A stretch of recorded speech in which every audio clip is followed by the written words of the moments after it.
Hi dear students. Let's see this question that came in KVPY 2019 SX Part 1 Physics paper. So this question is from the topic of collision in one dimension, a fairly regular and easy question. Would not take more than a minute to solve this question for any student in exam. So let's see what's happening over here.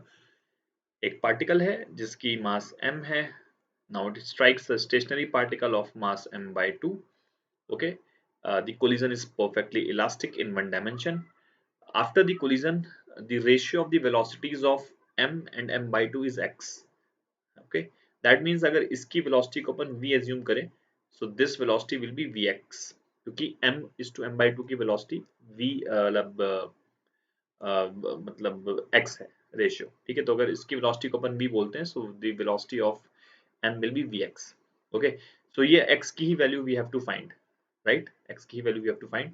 m by 2 is initially stationary. ठीक है, this situation is before collision. ठीक है, and this situation is after collision. After collision, right? Now इसकी velocity को let's say initial velocity upon u not मान लेते हैं. ठीक है, u नॉट मान लेते हैं.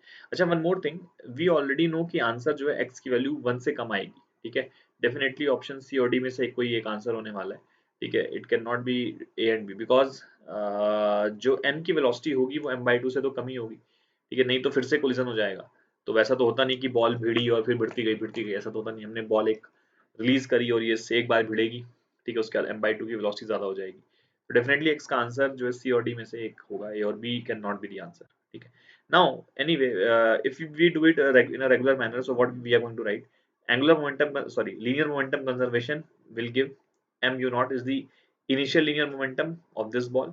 m by 2 का initial linear momentum 0 है. That will be is equals to m into vx, correct, plus m by 2 into v. ये हमारे पास पहली इक्वेशन आ गई. यहाँ से m और m कैंसिल हो जाएगा. So u naught will be is equals to vx plus v by 2. ठीक है, vx plus v by 2. Now, since the collision is elastic, so we will say that velocity of separation after the collision will be equals to velocity of approach before the collision. Collision के बाद separation की value कितनी है? v minus vx. ठीक है, ये जिस rate से जा रहा है माइनस ये जिस रेट से जा रहा है उस रेट से सेपरेशन बढ़ रहा होगा इन दोनों के बीच में. ठीक है, तो we can say v minus vx is the separation. This will be equals to approach. अब approach before the collision will be you not, क्योंकि ये जीरो पे था और ये यू नॉट से इसको अप्रोच कर रहा था, तो we will say this is u naught. ठीक है, यू नॉट की वैल्यू अपन यहाँ सब्स्टिट्यूट कर देते हैं.